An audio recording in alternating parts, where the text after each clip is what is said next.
Welcome to the briefing session of the Forsyth County Board of Commissioners. We have a number of items to be discussed during this meeting.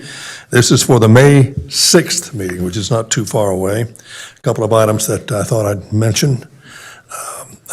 Tanya McDaniel, who is a member of the Forsyth County Board of Commissioners, is celebrating her 50th anniversary on this earth. We're delighted that you made it this far, and all you've got to do is try for 50 more and you've hit the jackpot.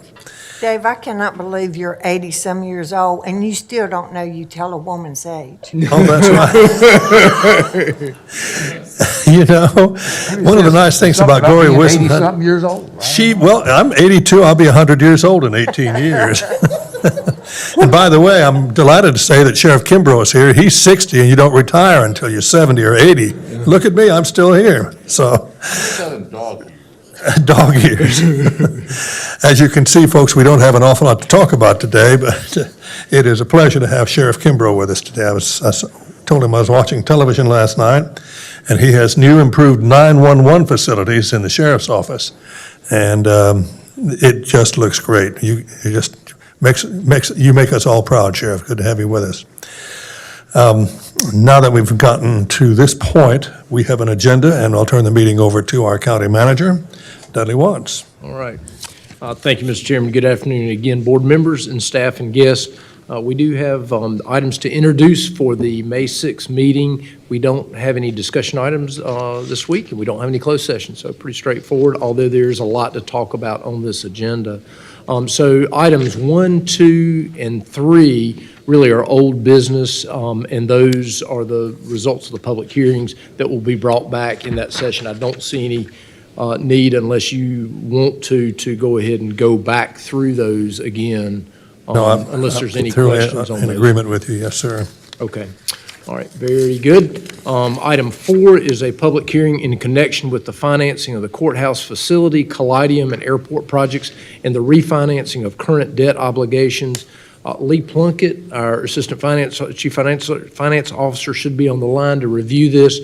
I do, just before Lee takes off with it, I do just want to mention that, you know, there is a lot of things are converging. One of those is the possible uses of the ARF money, and whether or not, you know, one of these projects might be eligible once we get the guidance from Treasury on this. And so I asked Lee specifically, you know, how far in this process do we go before it's kind of hard to back out if one of these was eligible for funding under ARF. And so I just ask you to kind of look at it in context with that. And Lee, if you don't mind just mentioning what you said to me about that deadline, that would be great. Lee, are you on the line? I'm here. All right, thank you. Yeah, so in regards to Dudley's comment, yeah, we can, talking with bond counsel, we can go to the time that we issue our preliminary official statement, which is I believe the mid to late May. So we've got a little time there. If it really came down to it, they said that you could probably wait until the day of pricing, which is June 16th, but that is less than ideal. So ideally it would be in the mid to end of May. So hopefully guidance comes out soon. But as far as the item before you today, this is a public hearing that calls for public input into the financing of the courthouse, Collidium, and airport projects that are underway, along with the refinancing of current debt obligations, which are the PNC Bank Draw Program loan, which began the construction of the courthouse, and then the 2009 and 2012 LOBs, which were tied to the Public Safety Center. So as we discussed leading up to the resolution that you all approved on April 1st that began this financing process, the financing will be in the form of limited obligation bonds that will be secured against the courthouse property. In the supporting documentation to this public hearing, you're going to find the actual public notice that went out to the papers, the resolution approved April 1st, and then just a short project list. So there is no other board action that you will need to take for this item. It is only the public hearing. You will have to approve, or a final resolution will come before you to approve, but that will not be until the May 20th meeting. So I'll be happy to answer any questions. Comments for Lee Plunkett? You did a good job, Lee. Thank you. Thank you. Thank you, Lee. All right, agenda items 5 and 6 are both public hearings to consider the expenditure of county general funds for economic development projects and authorizing execution of an agreement with the companies that would be associated with that. And with that, Kyle, I'll turn it over to you to review items 5 and 6. Thank you. Good afternoon, Commissioners. Before I get into those two items, I did want to talk to the board and make them aware of a slight change in the process for how we consider economic development incentives. And I know there was an article in the paper today about the city, but we had been approached by Greater Winston-Salem, Inc. about the ability to keep the name of these companies confidential through the incentive process for our board. Just to kind of frame out what that means. So in the past, what we've done when we've brought these incentives to you as a board for approval, we have put out a public notice and given the company's name in that public notice. When we've briefed this to you for the first time in public, we have released the company's name. What they had asked us to do is to actually not reveal the company's name, speak about the project, but not reveal the company's name in those briefing sessions. We would, however, reveal the company's name at the public hearing prior to the vote. You would say that's a matter of public policy, is that correct? It is. It was the request from Greater Winston-Salem, Inc., and I wanted to speak to what their rationale behind that was. You know, when these companies are considering relocations to different areas or expansions to other areas, it does have some sort of effect on their employees. For instance, if they were to relocate their facilities from one state to another, that possibly could affect their employees. So they are very protective about the confidentiality during that process, and it has caused some issues, according to Greater Winston-Salem, Inc., in making us competitive. So they do believe if we modified our process in this manner, that would make us more competitive for a number of projects. That's understandable. I've had a lot of people come up and say, look, you can tell me, I won't tell anybody. Absolutely, and obviously we keep it very confidential as well. So we did consult with the county attorney to see about the legality of that. It is, you know, in his opinion, it's okay for us to actually keep that confidential until the public hearing, but before the vote and at the public hearing, we do need to disclose the company's name, which is how we would proceed. The city of Winston-Salem is also proceeding in this manner, and it is a practice that many other counties in the state have adopted as well. I'm happy to answer any questions on that. If not, then I can get into the two projects we're considering today. Questions for Kyle? Briefing today. You're on your way. Absolutely. The first project here is Codenamed Project Health. This is a recruitment project. It is a company that is currently not located in Forsyth County. It is a vitamin and supplement manufacturer. They're currently headquartered in New York State. They were founded in 2001 and have over 300 employees in their company. They do have a contract manufacturing facility in Davidson County. They are looking at relocating both their headquarters and their manufacturing, co-locating that in one location. And if they were to choose Forsyth County, that would be at Whitaker Park in an existing building there. The investment and job creation would be over a 2-year period. They would invest $21.7 million, and $3 million in building upfit, and the rest in machinery and equipment. That would come over a 2-year period. And they would locate and create 263 new full-time jobs in Forsyth County. The average wage for those positions is $46,377. And so what this incentive proposes is that we would provide what is our standard incentive that we consider approximately 50% of the taxes over a 5-year period. For this project, that is $327,444 paid over a 5-year period. The state is also considering, state and city of Winston-Salem are also considering incentives for this project. The state is considering $1,587,600 in JDIG funding, which is discretionary incentive funding from the state, as well as $224,000 in customized training that would work with the Forsyth Tech to assist in training their employees. And the city of Winston-Salem is considering $265,000 over a 5-year period. Happy to answer any questions on that. Questions or comments? I'll tell you what this reminds me of. I remember years ago when a lawyer from one of the big law firms in town was going all over Stokes County, buying up little pieces of land here, little pieces of land there. And the next thing you know, Stokes County was talking about it, then Forsyth County was talking about it, and a reporter named Joe Goodman found out about it, and the next day it said, "It's a lake and Duke Power," and big black headlines. But that's the way. That's one of the nice things about our democracy. If you find out, freedom of the press. Absolutely. So the second project to discuss today is Project Blue Wave. This is an expansion project. So it's a company that has an existing presence in Forsyth County and is considering the expansion of that facility. They are a metal and glass can manufacturer. It's a global company that's traded on the New York Stock Exchange, over 16,000 employees globally, and $7 billion annual net sales. The project details would expand operations here at a facility they are already located at, and the investment and job creation would happen over 2 years. For this project, the total investment would be $195 million, $190 million in business personal property, and $5 million in facility outfits. That would take place over 2 years, and they would create 94 new full-time positions.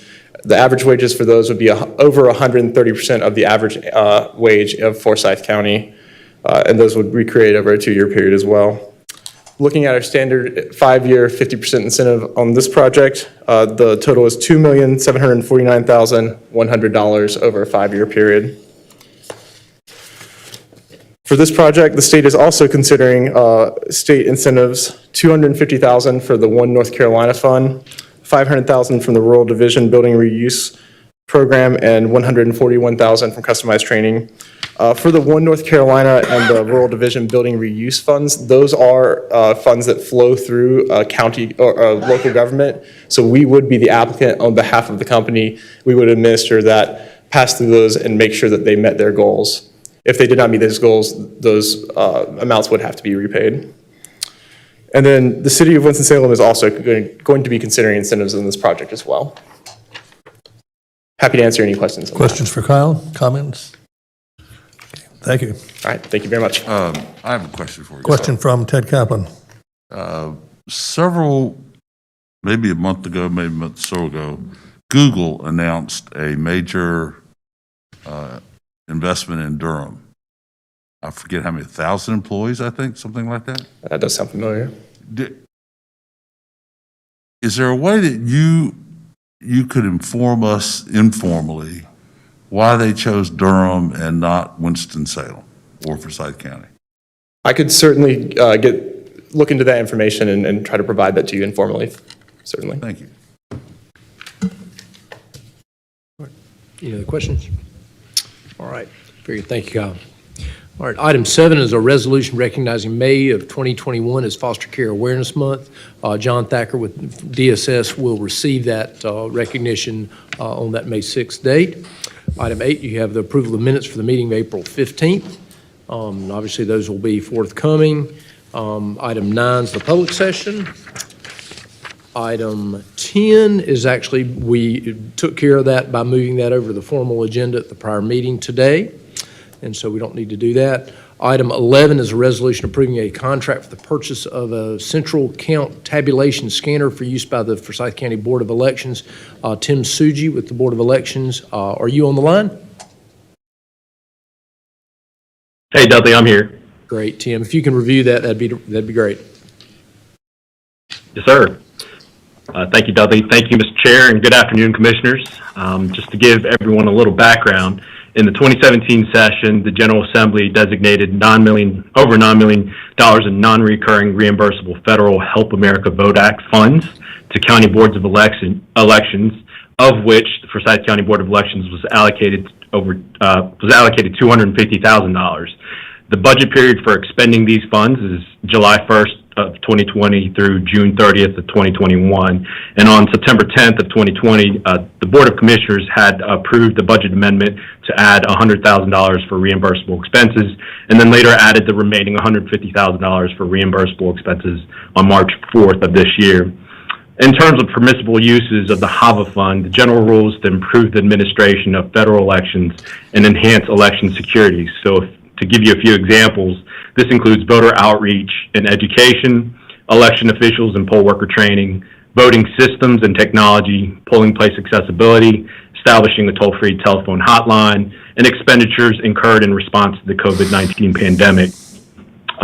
And so, in light of this, the Board of Elections is in need of an additional high-speed tabulation scanner, and this is in light of the recent general election where we actually need to borrow additional high-speed scanners in order to complete a statewide recount.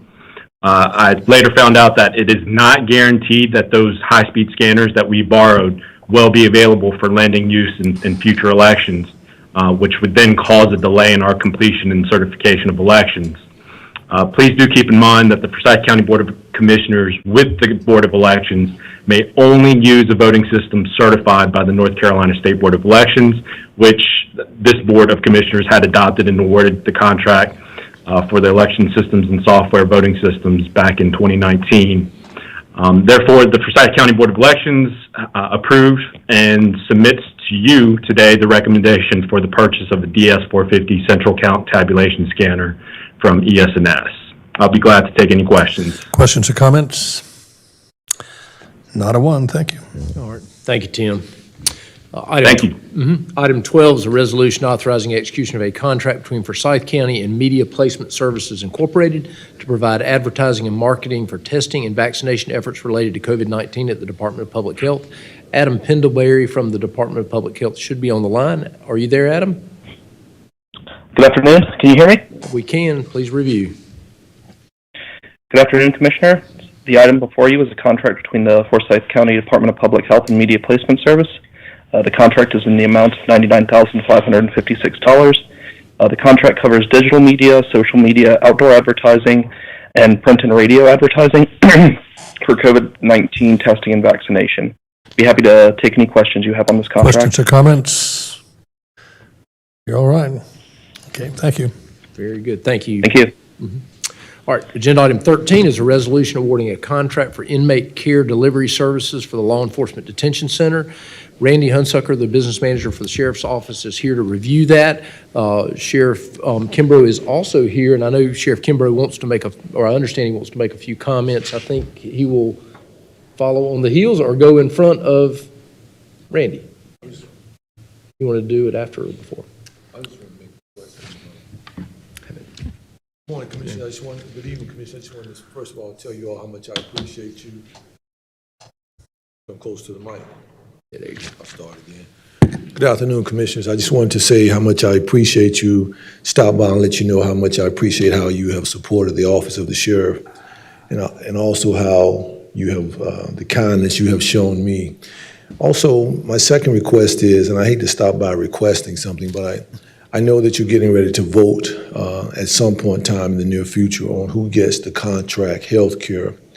My only request is that whoever gets it, it doesn't matter to me, but my only request is that some kind of way we add a behavioral unit to that contract, because the ones that I have seen and the ones that I have reviewed, the behavior unit is a must. I think we talked about it sometime last year of trying to get something like that. So that's the only reason that I'm asking. It's the only request that I have is that when you look at that contract, whoever gets it, that you consider adding that behavior unit to it, because it will alleviate some of the stress and some of the issues that take place in the detention center. And as always, I appreciate you. Have a great rest of your week, and I'll let Randy do what he has to do. Thank you. Good seeing you all. Thank you, sir. Chairman, Sheriff Yes. Kimbrough. Sheriff. Sheriff Kimbrough? I'm sorry. That's okay. Thank you so much for being here as well, and thank you for your request. And I have a request today. So we received many phone calls here at the county commissioners relative to the sheriff's departments that are concerning. So what I would like for you to do is listen to those concerns. Hopefully our county manager will share what those concerns are and consider putting a community committee together to kind of help walk through some of those issues because they're valid issues. And I think that you may find some support from the community and us at large as far as the commissioners are concerned in the future, if you just kind of get that committee together. So I'll gladly do that. We had one prior to COVID. We had put together a committee with people from the outside. in the healthcare profession, but when COVID hit, it kind of dissolved. But we had one because they were actually getting clearance to go inside of the jail and actually see the operations firsthand. But we will gladly do that once things kind of get somewhat back to the new normal. Yeah, there's a particular group, and I can't, they speak so fast sometimes, and I don't capture everything, but I'm sure our county manager can connect you Yeah, I with would those love to do that. individuals. Love Thank to. you. Oh, sure, thank you.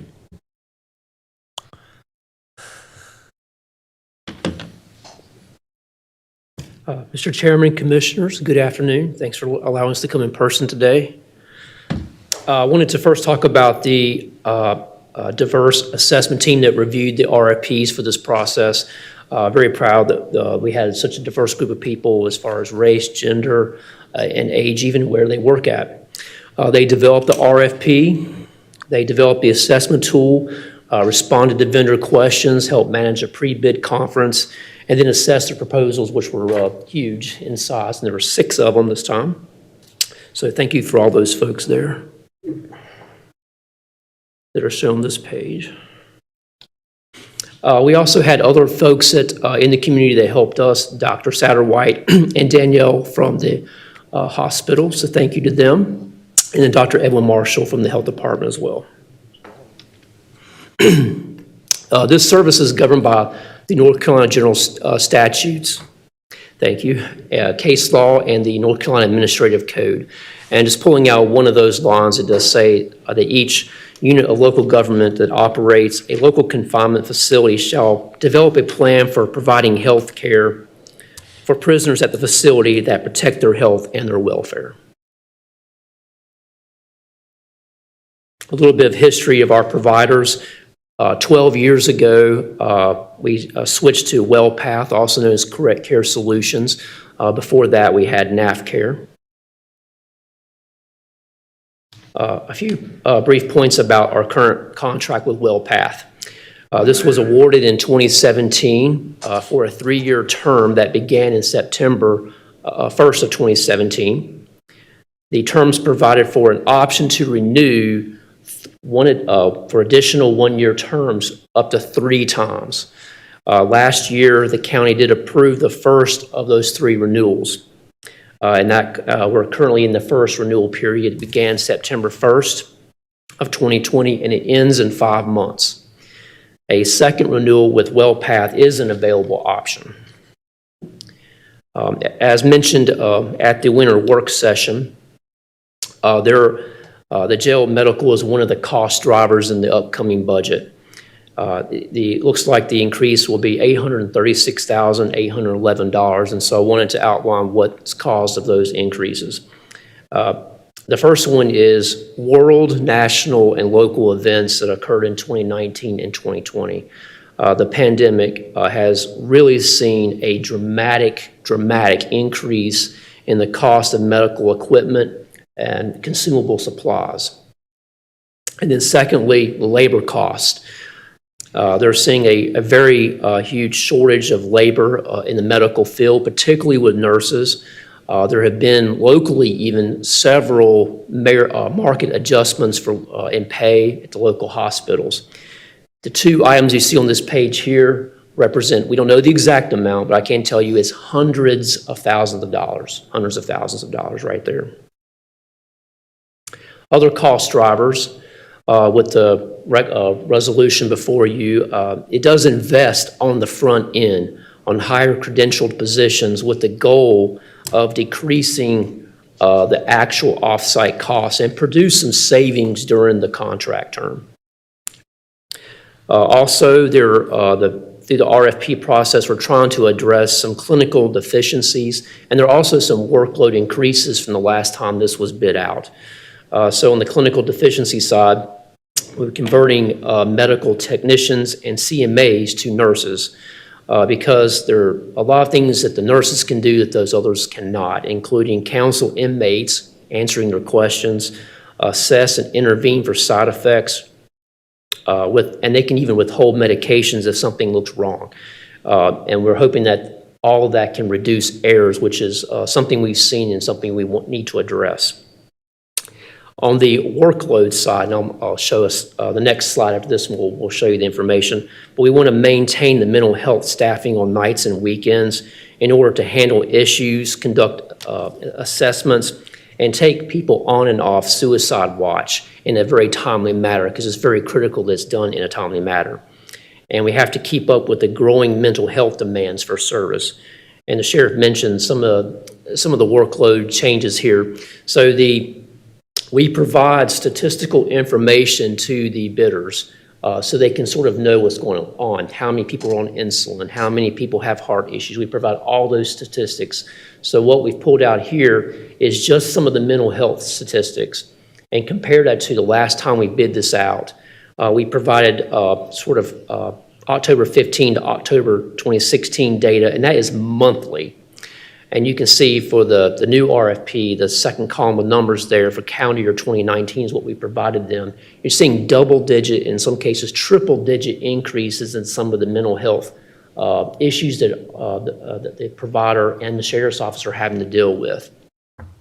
And that increases the cost, increases the staffing that's needed, and is increasing the need to have a behavioral health unit. Can we ask a question at this point? Sure. On the chart.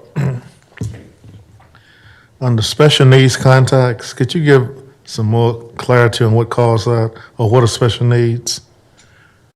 I have help in the room.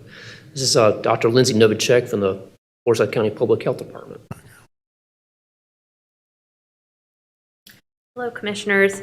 So the definition of special needs in this facility in terms of mental health is really persons who have bipolar disorder, schizoaffective disorder, schizophrenia, or any other mental health diagnosis that might require follow-up with a psychiatrist or require specialized medication. That's what we mean by special needs. Does that answer your question? And how do you treat them in the detention center? Is it identified as having special needs? What's the treatment for them while they're there? So it's going to be provider-driven and really dependent on that patient's specialized needs for care. So it's not one size fits all. Okay. Thank you. Thank you. Chairman, I do have a question as well while we're here. So I'm not sure if you're going to get to this, but the candidates that we have in line, have the mental health piece been addressed with them in their proposal? Yes, and I'll have more information on that coming up. Thank you. Well, yeah, I want to just follow up on that, because I'd actually made a note that in the specs, the initial request for proposals that you sent out, I'm assuming we're seeing some of the data you provided, and the scope of the mental health services required. If that was in the RFP and what the recommended provider meets that, I'm not understanding the sheriff's comments about add the mental health piece. Looks like the mental health piece was, I'm assuming, in the request for proposal. Yes, sir. So what we asked for was just a sort of status quo, maintaining the service level for addressing just the mental health issues. But then we also, as an option, have asked the providers to give us a cost proposal and a staffing proposal for a behavioral health unit that does some different things, and we'll get to that, what that was. But yes, each bidder provided their own proposal for a behavioral health unit, yes. The actual service went out for bid in November 13th of last year, and I wanted to highlight a couple of the clauses in the RFP. The county reserves the right to award the contract to the provider that best meets the needs of the county, is what that basically says. And secondly, it is the intent of the county to select the highest quality bid in amount that is manageable and affordable within funding appropriation constraints. And I'm happy to say that on January 29th, we received 6 proposals, and all of them met the mandatory requirements.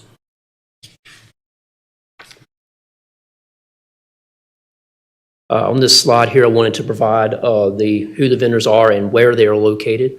Armor's in Miami, Horizon in Brentwood, Tennessee, Medico's in Richmond, NAFCARE's in Birmingham, Willpath is in Nashville, and Wexford in Pittsburgh, Pennsylvania. Real briefly, I wanted to talk about the assessment criteria. The assessment team developed a assessment tool. It contains 6 mandatory requirements. A review of each vendor's past performance and experience. We conducted a group reference checks altogether, calling various jurisdictions. And there are 21 technical and clinical requirements. If you're curious to know what any of those things are, I have those things with me. I can tell you what those are. Could I interrupt you before you leave that? Yes. When you check the past performance and experience reference checks, were those basically, did you get a list of their customers, if you will, and then did you randomly call people, or did you call people who were on a reference list? We, as a part of the RFP, requested they were to provide us their current list of clients that were in a range of the facility side approximately the same size as ours. And it was those that we randomly select from that. We didn't call everybody, but we called 2 or 3 for everybody that are about our size. And we heard good things and bad things. But you picked the people you called? Yes, we did. Yes, sir.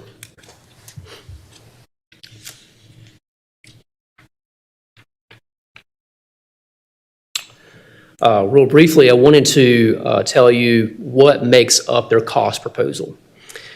Each vendor provided us with 2 items that are fixed. And the first is the on-site medical unit. Managing it, operating it, all the supplies, the staffing, everything. That's the main expense right there, the most expensive element. And then secondly, a fixed cost for managing, they serve as third-party administrator for managing our off-site claims when we have to send inmates to the hospital. And they agree to share those costs on some sort of methodology. I'm going to get into that in just a second. Now, there are variable costs that weren't a part of the proposal, but the county has to pay. So the first one there is actual off-site medical claims. So if we send someone to the hospital, someone was responsible for paying those hospital bills. And so that's one of the variable costs. It's very difficult to project. And the second is a per diem cost. We allowed if there's an additional cost that the vendor can charge us if the ADP, the average daily population, goes over a certain number, and then a credit or deduction if it's below a certain number. So for the winning or the bidder that we're recommending to you today, if it's over 850 ADP, there will be an additional cost. If it's below 700, there would be a credit. So Randy, before, if I can, Chairman, before you go there, Gloria, can you help me, because you're the representative of NACO, and we discussed this about the medical treatment from the hospitals, Medicaid, and how that was applicable. Can you help me with that, the response? Well, it was a goal for NACO, but we've never really gotten anywhere with it. Last year when we were in Washington, we lobbied all of our representatives, and we've never gotten any.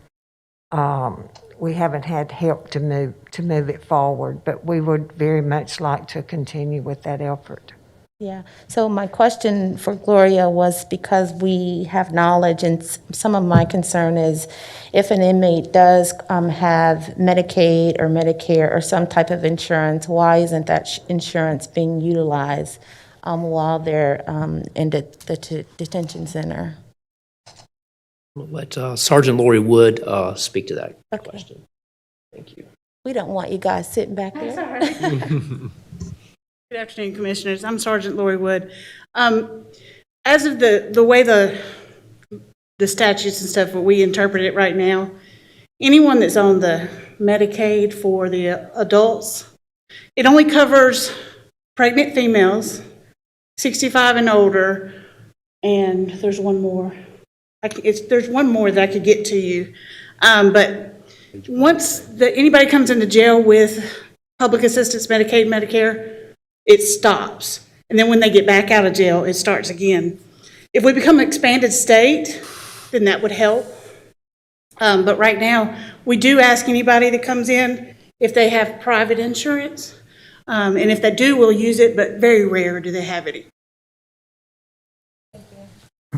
Randy, before you go on, let me just ask, particularly, you made a statement earlier that said that if you have better care within the jail, for example, hopefully reduce the number of whatever you call it, you're away from, go to the hospital and other care, off-campus care. And when you talk to the references, was that a question? Did they observe a reduction in trips, people having to go to the hospital for the off-site claims? Did they observe a reduction when they hired this representative from their previous vendor? Yes, in some cases, that was self-reported by the vendors too, that they provided documentation of that as well. And that did come up during the reference checks, so I think, so yes, that was one of the factors that we thought of, Okay. yes. Thank you. And then I wanted to get on, talk to you about the off-site claims. This is the third-party administration, and the vendor agrees to share those costs with us on some sort of methodology. Different places do it different ways. Anywhere from your provider will pay for all of those hospital bills for you, 100%, all the way down to the county pays, at the very bottom there on that range, if you will. The county, we would pay 100% of the off-site medical bills. There are pros and cons with all those things. So if you're going to make, on the top there, if you're making your provider pay all of those costs, they're going to charge you more on that third-party administration, be more expensive. On the bottom end, if they don't have to worry about that, it's very cheap for them to just provide the third-party administration things. So Now, what do we do now? We do right now in the Mickey middle there, the share 50-50 right in the middle. So, if the provider is also providing covering 100%, there's less claims risk for the county. If the provider is providing covering it all, Sure. we don't have to worry, they have to pay for it. So the county has a lot more risk claim, though, if we're paying 100% of those charges. Okay. Now, the third one on the far right is what catches our attention. So if the provider is covering 100% of those hospital bills, they may be more likely to send less people to the hospital when they need to go to the hospital. And that's a concern. Now, on the flip side, if the county is paying 100% of those off-site bills, there's a potential that they, in order to save themselves money, may send everybody to the hospital. Sure. So it is thought here that the balance is right in the middle, sharing at 50-50. We have skin in the game, they have skin in the game. Everybody's incentivized to the maximum. So that is what we are recommending the assessment team, is to continue doing what we have been doing the last several years, is do 50-50. So do you have an estimate of how much that we've been billed in a budget year? Yes, and it is very volatile and changes a lot. It's currently, right before COVID started, it was right around, our 50% share is right around over $700,000. When the pandemic started, our ADP decreased by about a third, and we've saved some money this year on that. But in the last 3 to 4 months, we got a bill just today. It was $70,000 for 1 month. So it has increased to sort of pre-COVID levels here more recently. And so one more question. Sorry, I have so many questions today. But so if you find that you have an inmate that is very ill or sickly, what other methods can you use to send this person home that's not a danger to society? Are there other options? That is a great question. And usually if a judge or a magistrate orders them into our facility, we have to take them, is the short answer there. Sure. We have made some attempts to do that, some success. But Yeah. generally, we have to take them. So see, Randy, this is what I'm talking about in terms of a community committee. If you have community sitting in and helping you guys vet through that, sometimes we sit here, but if you have individuals that are on the ground who have expertise around these type of things, we can and this is not towards you, it's just the department overall, to try to get some help and some support. I agree with that 100%. Okay, thank you. This slide, there's a lot going on here. We wanted to provide you with the initial assessments. Was the assessment team reviewed the written proposals. This is before the finalist interviews, and so those ranking higher in that our assessment scoring where Medco was in first place and NAVCare was in second place. Ranking in the middle, Armour and Wexford were sort of 3 and 4, and Corazon and Willpath were 5th and 6th. So that's showing you the actual ranking after the initial review of the written proposals. And then off to the right there is in parentheses is how much it was each proposal was going to cost us for some of those costs for the first year only. And I wanted to mention that Medco, their initial plan was closer to $11 million for 1 year, which is double what we're paying now, about $5 million more. So we went back to them and asked them for a best and final offer, which, depending on which sharing option you selected on that scale there, 50-50 or 0 to 100, they reduced down to $6.7 to $7 million. However, the quality of their proposal was reduced to such a degree that the assessment team no longer felt that Medco was a viable option, and we did not interview them for the finals interviews. We interviewed NAFCare, Armour, and Wexford for the finals interviews. As a comparison, off to the right there, to renew with Willpath a second time, they have provided us an option ranges from $4.8 million to $5.4 million, which includes adding staff, increasing pay. And these numbers here are only for 10 months. One thing we're doing as a part of this process is we want to align the service contract with the fiscal year. So these costs are for 10 months. They do not include July and August, which will still be under Willpath, okay? So Randy, is it possible before we vote on this that there is a plan around the offset claims and planning for those individuals that can be released into a ankle bracelet system or something like that? Is that unreasonable? I think that is something we can get back to you on. Okay. That is definitely a topic that's come up a lot in the last year.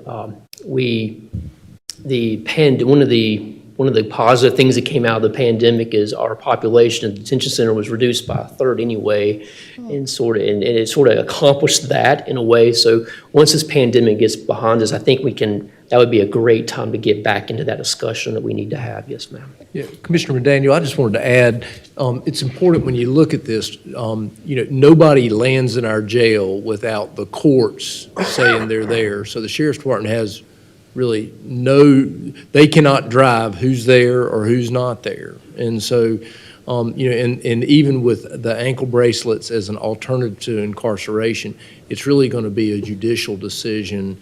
And it's important because, our jail population is driven entirely, and it is entirely in response to a court action. And, we've seen, I know when District Attorney Jim O'Neill got into office, his approach was a little bit different. And you can look almost at the day he got into office, our jail population dropped significantly and really has sort of stayed at that. And, that's a function of how fast the DA's office wants to move cases, how much they move cases in terms of plea deals. I mean, there's just all of that goes on around that. And, so, when we're looking at this, we take whoever the court system sends to us. Sure. So, I understand that. I just think that messaging matters. So if they know that there's some awareness around that, that's something that, between the sheriff's office, the district attorney's office, all of those can have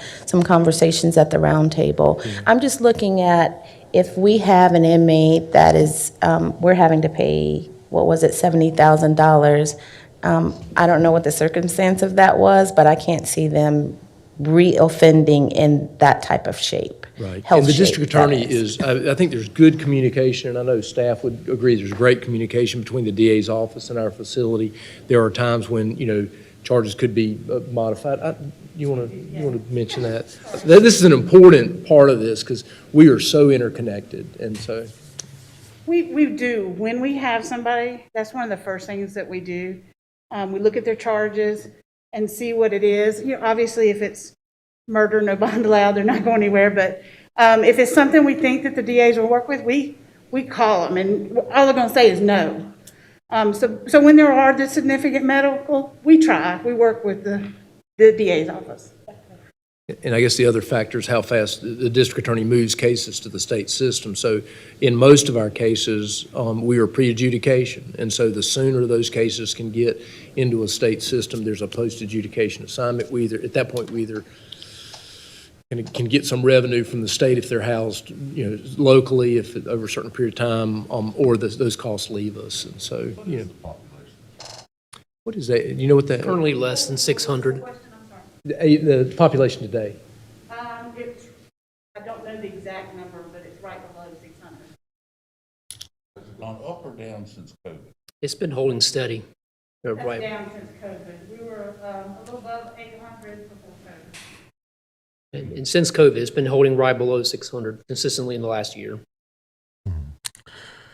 On this, Point of privilege, Mr. Chairman, if I could. I observed in the facility in the prior administration some serious behavior problems with some of the inmates. And the contention then was that the courts were sending inmates over there with some serious mental issues. And instead of being locked up, they should have been provided some kind of behavioral service. But the hand of the sheriff was tied. He had to carry out his functions statutorily.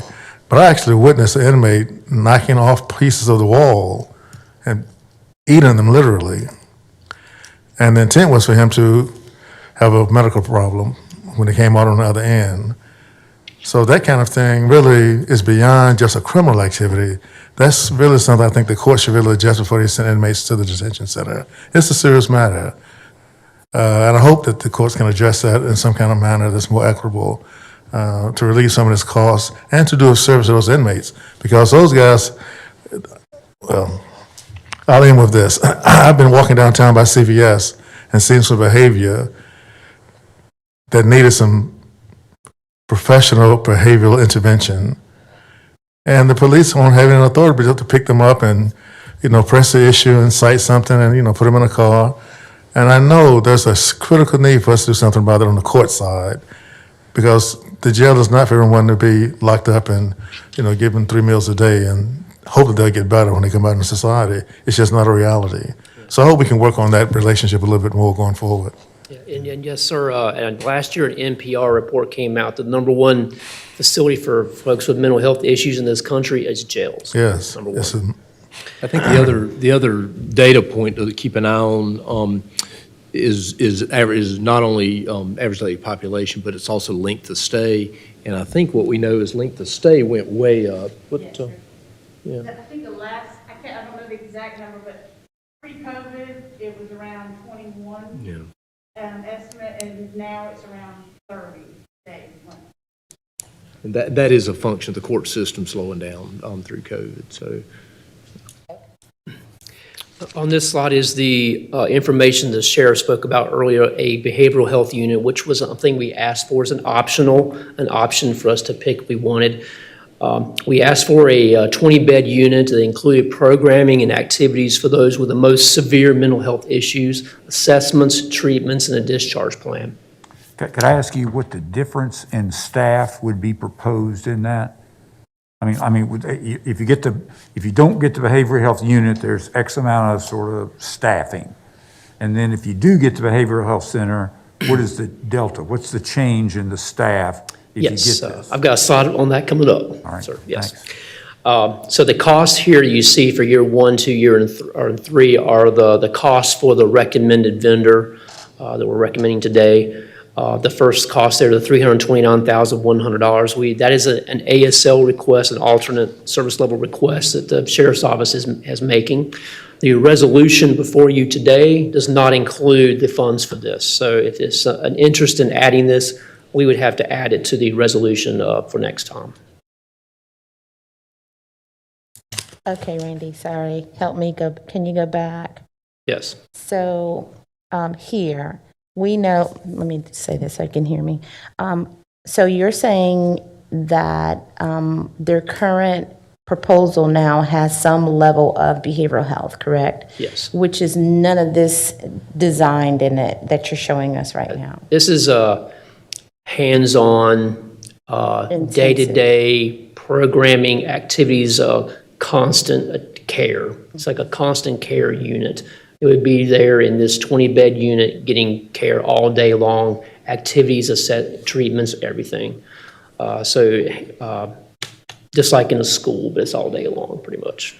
So, and what does the detention behavioral health portion in the regular proposal provide? Assessment and treatment, discharge plan?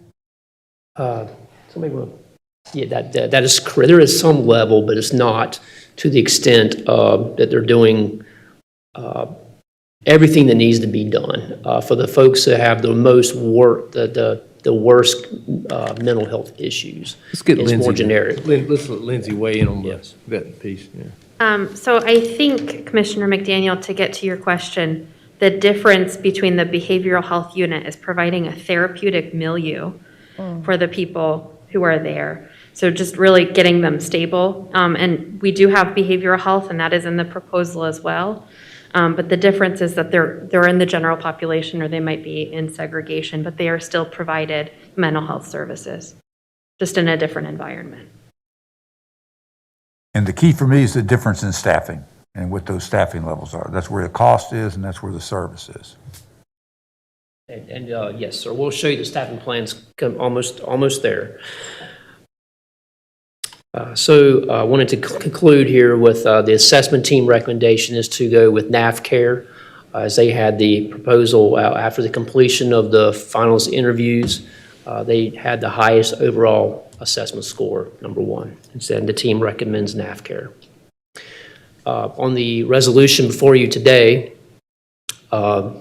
if you approve NAVCare, for 2 years and 10 months, the on-site operation and management of the on-site medical unit is $14,876,502.45. That's over the full 3 years.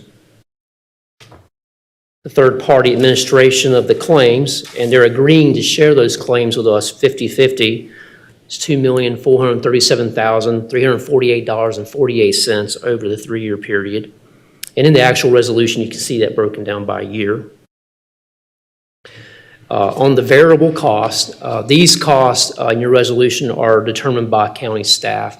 So the sheriff's office has worked with budget management on agreeing to what we think the off-site hospital charges will be.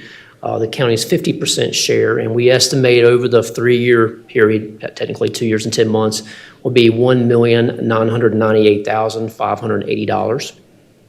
And then the fourth component in your resolution is we estimate that the per diem cost during the 3-year period will be $172,900, bringing the total in the resolution before you today $19,485,330.93 for the 2 years and 10 months. And again, that does not include the behavioral health unit. That would be in addition to this amount here. Can I ask you what, in the previous slide, the $2.4 million on contract administration costs? Describe that a little bit. I mean, what is that different than what is that exactly? Okay, so sort of how Blue Cross Blue Shield or whoever your health insurance provider is, they manage all the communications and the billing. They will manage all that off-site hospital billing process. So that's probably the smaller aspect there. But then the provider is also agreeing to share 50/50 in those costs. So They're sharing 50/50 in those costs, but the part that you had for variable cost estimate for the county it wasn't half of that cost, was it? It was, what was it? It's your previous slide. So You had 1,998, that is more than half. Obviously there's a cost, there's a managing of the contract, and I guess then there's a paying of the contract, and maybe it's all the same. Right. And again, this $1 million, it's important to point out here, very important, on the $1,998,000, that is a staff estimate. If we are successful in bringing down those off-site charges, that will be savings. So that is, we have to set per state law a pre-audit requirement. I got So you. we will save money if it comes in But on less. the side previous to this one, there's that $2,437,000. So it's not 50/50. I mean, what you're, I mean, they have, that's a firm price they're putting in, I take it in. I'm sure I'm mixing something up here in what they're concluding Right. in So, administration costs. I apologize. So the reference to Blue Cross Blue Shield. Please use the microphone. I'm sorry, I'm Leah Gearhart. Microphone, I can't hear you. Sorry, I'm Leah Gearhart. I'm a UNCG grad student, and thank you very much for allowing me to speak to you today. This previous cost is actually a fixed cost. There's a difference between the fixed costs.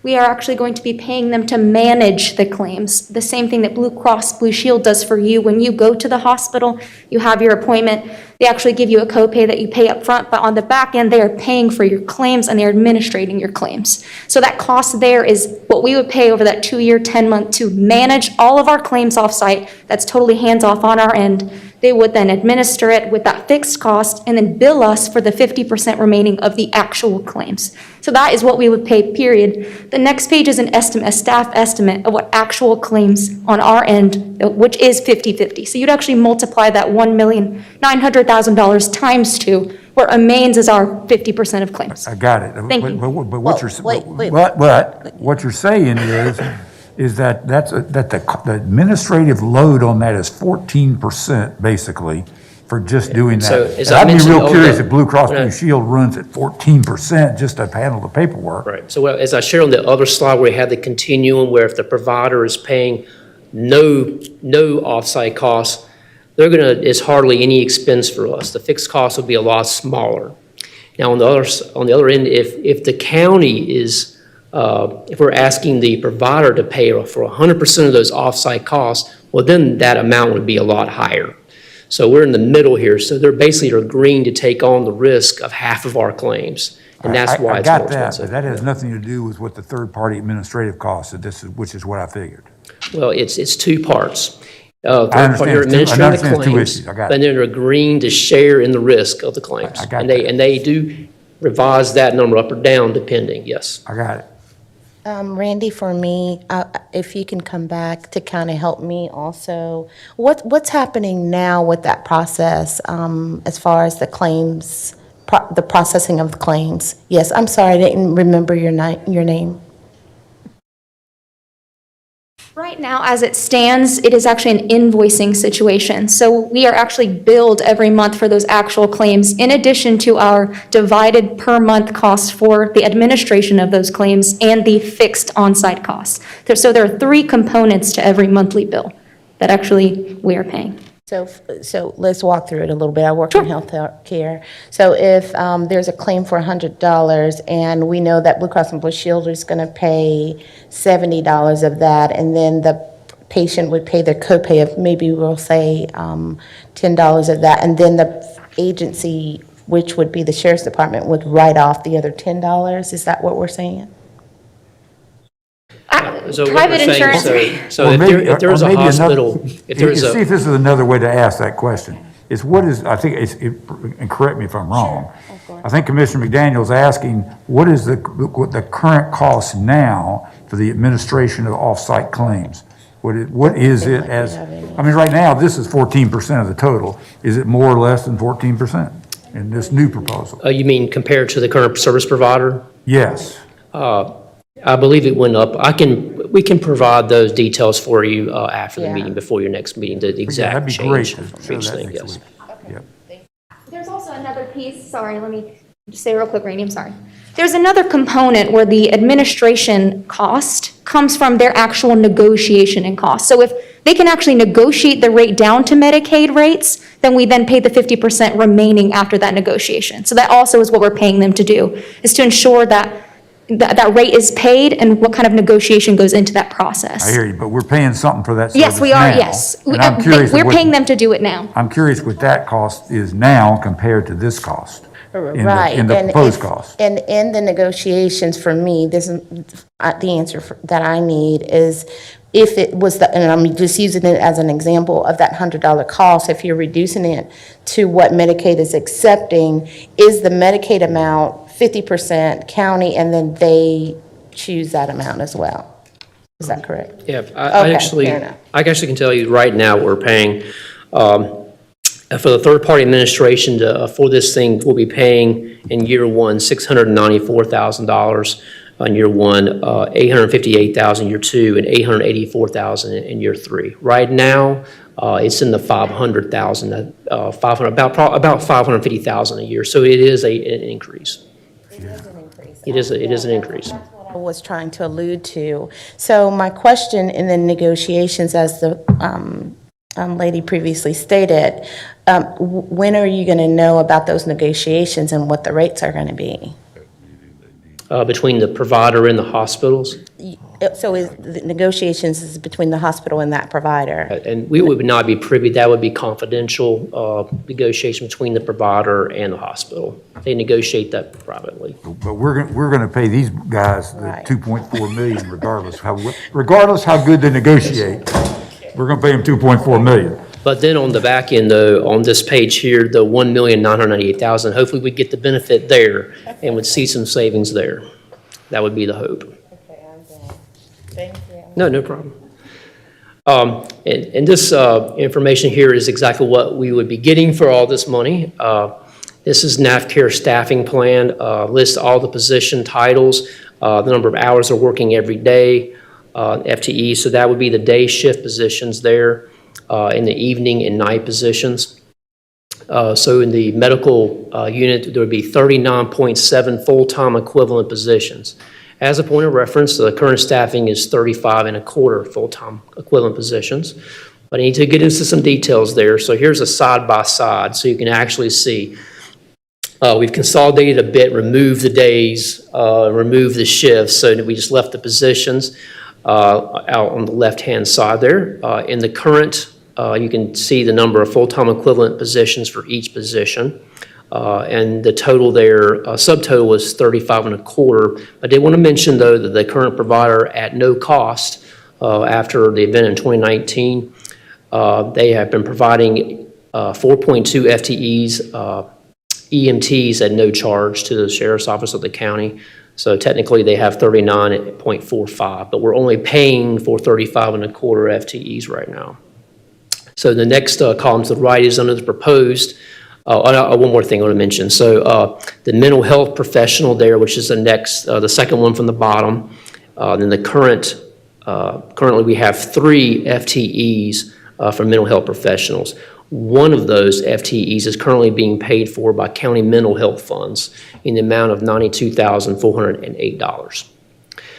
So then jumping to the proposed, you can see that the NAFCARE will be increasing the number of registered nurses, increasing the number of licensed practical nurses, and using a lot less certified medical assistants.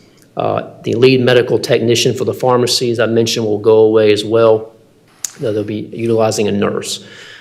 They do include EMTs that will respond, be housed in intake. That is an RFP requirement. It's always been there, but but it's a greater today. The providers are seeing a lot more risk there, and so we see different proposals for handling emergency situations. This particular provider is providing EMTs. And then finally, at the very bottom is the optional behavioral health unit. Would add 3.8 FTEs, and there would be all mental health professionals. And so that's what you would get with the additional funds for on the ASL request. So Randy, is there any cost reduction if there was the thought to accept the optional behavioral health unit? And the proposal that we have, is there a reduction? Because it seems like you would have a behavioral health in the current proposal and then this optional behavioral health unit. So you got 2 services coinciding. Given the numbers of folks in the detention center with mental health conditions, we would still need that baseline of folks in general that would serve the general population. So we would pick out 20 individuals with the worst situations, and they would be taken care of in the behavioral health unit. So there would be no savings on that. It's an addition. And that is the last slide I have for you today. Are there any other questions that me and the team can answer? Mr. Chairman. Mrs. Whisenhunt. Thank you, Randy. The commissioners have taken a great deal of criticism over Willpath and why we didn't use someone else. And I've been here through several RFPs, and in the past, we've only gotten one response. Why do you think at this point we got 6? It's a great question. So, direction of the county manager, he directed the sheriff's office to go out there and drum up interest. And so we sent out interest letters, had one-on-one communication with vendors, and we had been keeping that line of communication open for the last year and a half. So I'm assuming that neither of our local hospitals responded to the RFP. They were invited. They actually did attend the pre-bid conference, but in the end, they elected not to submit a bid. That's disappointing. Thank you. Randy, thank you, by the way. This was a very good report, but could you send a copy of that, of your slides, to Ashley or Dudley so they can Ashley's got it send for it to you. us? We'll send it right to you. Yes, sir. And Randy, thank you so very much for the intensive conversation today. It helped enlighten me. So I just wanted to say that. And while I do have your attention relative to the budget, one of the things that I would suggest saying to the sheriff as well is that we do receive a lot of calls concerning the budget of the sheriff's office. And we would like for you to just kind of have some better oversight and just see where you could relax some of these requests. Yes, ma'am. Okay, Thank you. thank you. I do have one request for next week. And generally speaking, I sort of like that. I mean, I think the extra mental health unit, behavioral service unit is a good thing. But I would, and the price seems, I did a little calculation, the price seems pretty reasonable, except what I'd like to know is the proposed education level of those 2.8 medical health professionals. I mean, what are they? I mean, are they psychologists, or are they some psychiatrists? Or, I mean, Lindsay might know the answer to the that training in that specialist unit of the people has a lot to do with the cost and its reasonableness. So we want everyone who has that title of qualified mental health professional in this facility to be licensed, and through, there's various educational paths that you might take, but everyone should be a licensed professional who's able to screen, evaluate, assess, and intervene. But I'm happy to get you more information on specifically what that means. I'd like to see that, Okay. the proposal from that. One more thing, please. Commissioner There's so Whisenhart. much money out there right now for behavioral health. I wonder if we might be able to do a pilot program with some of that money to see if indeed things do improve. And at least we'd have an opportunity to know if we wanted to add that option. Like a one-year option? Mm-hmm. And just as on this add-on, try it for 1 year Yeah. and then evaluate the add-on. And see if we can't use the behavioral health money that's coming from some of the federal money. Oh, I see. So not contract with them, is that what you're suggesting? Are you suggesting for the extra behavioral health to contract with the recommended Yes. provider? Yeah, And, okay, For as 1 year. a separate deal? right. So Commissioner Whisenhunt, we certainly can look at if there's any federal dollars coming through for that. If not, we do have behavioral health reserve dollars from the maintenance of effort funds that we could use for a 1-year pilot. Right. I would very much like to do that. Yeah, I like that idea too. Don, so that I'm clear in terms of your agreement, so Randy, this optional behavior health unit is a different RFP, correct? They would not be provided by, It's the same RP, and the cost we show was with NAFCare, what they would charge it us. would be with Yes, ma'am. NAFCare, not someone else? Yep. Okay, fair enough, thank you. Thanks for the clarity. If I could, I want to brag just a little bit on, Randy, you did a great job, but I also wanted to just reach out and mention that for years, Sergeant Wood managed this contract really without any medical assistance, and so she did a great job, but didn't have the medical background. A couple of years ago, some of y'all might remember that you allowed us to hire a medical professional to be embedded in the detention center to really manage the quality of care on the medical side. And so Lindsay Novacek has done that, and Lindsay's been fantastic around this process. And so, for people who don't say that quality medical care and treating those folks who find themselves incarcerated in our facility aren't, that there's been a lot of energy put into this, and it really did make the difference in being able to bring to you a quality proposal. And she's on the ground and manages the medical side of that contract. And Lindsay, do you want to add anything else for the boards? You've heard a lot today here, probably talking about your world all the time.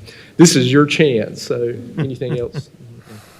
Well, we appreciate your work. She's in public health, but she's physically located at the detention center. It's just been good, and I thank the board for funding it because it made it difficult. And Sergeant Wood did a great job for a ton of. You want to say anything? I second what he's saying, because not having any clinical knowledge whatsoever and trying to monitor what they were doing was difficult because you kind of had to rely on what they were telling you. But now that we have that clinical oversight, that she knows the clinical side, it has been tremendous help in making sure that the medical is meeting their needs of the patients. And I thank both of you. They are there every day doing the work, and it's important. So. Alrighty. We'll dive on into agenda item 14 and 15. They are both resolutions authorizing publication of an offer to purchase county-owned real property by negotiated offer, advertisement, upset bid procedure. We had a couple of those properties out there and received bids at Sheridan Street and Kevin Drive, and Chelsea Swain with General Services should be on the line. Chelsea, are you there? Yes, sir, I'm here. Okay, just your volume's a little low, so if you just speak loudly and slowly, please. Sure. Good afternoon, Commissioners. I am going to try and share my screen. Can you all see that? Yes, ma'am. Okay. So as the county manager stated, we have received 2 offers to purchase surplus property. We have received one offer for 0 Kevin Drive and another for 0 Sheraton Street. The county assumed ownership of both of these properties via property tax foreclosure. 0 Kevin Street is just shy over half of an acre. It is zoned residential and has a land value of $9,500. 0 Sheraton Street is 0.34 acres, also is zoned residential and has a taxable land value of $12,000. Part of General Services Grounds Division responsibilities is to maintain these properties just to ensure that they remain tidy in their appearance, and they mow and collect waste or whatever is needed for that. For FY20, on these particular properties, we spent 9 hours maintaining 0 Sheraton Street, but we actually did not spend any time or money to do anything at 0 Kevin Drive. There was just nothing needed there. These are some aerial images. On the left is Kevin Drive. It's a corner lot on the corner of Kevin and Barlow Circle, and that's a residential community off of University Parkway, sort of near the Target. It winds off of like Laura Avenue, and back in there you'll find the Kevin Drive property. And then on the right is 0 Sheraton Street, and that is off of Patterson Avenue behind what is now the Winston-Salem Christian School. And these are some images of each property from the road. On the left is Kevin Drive, and on the right is Sheraton Street, and you'll see they're both wooded. Kevin Drive is more densely wooded than Sheraton. So the offer details. For 0 Kevin Drive, we received an offer of $5,000 from Alpha and Omega Investments, LLC. That is 52.6% of the taxable land value. Then for Sheraton Street, we received an offer from Curtis Cazo in the amount of $7,950, which is 66.2% of the taxable land value. So just to recap everything, these are surplus real property. We received an offer of $5,000 for 0 Kevin Drive and an offer for $7,950 for 0 Sheraton Street. The clerk has collected a deposit for each of these, and these resolutions do authorize the publication of advertisement for upset bids, and that is pursuant to North Carolina General Statute. And with that, I'm happy to answer any questions you may have. Questions? Comments? You did a good job. Thank you. Thank you, Chelsea. Okay, last item are appointments. You've got one appointment to the Firefighters Relief Fund to serve at the pleasure of the governing body, and then you've got two appointments to the Planning Board for 4-year terms. And they are both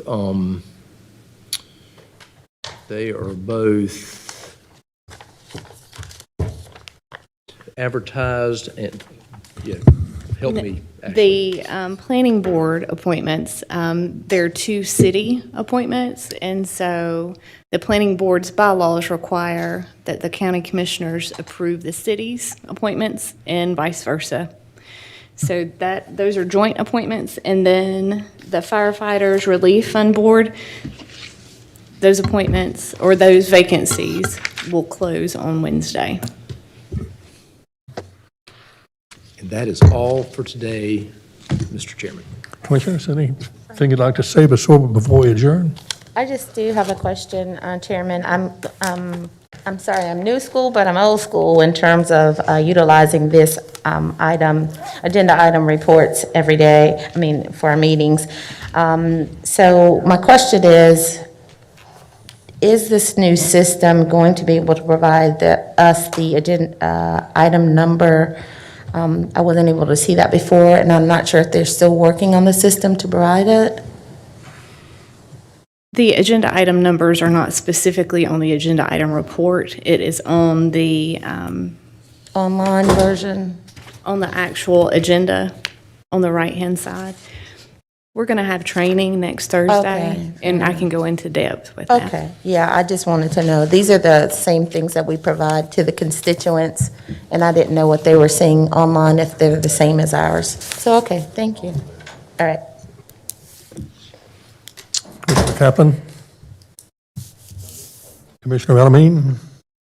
Any comments before we leave? No, sir. Okay.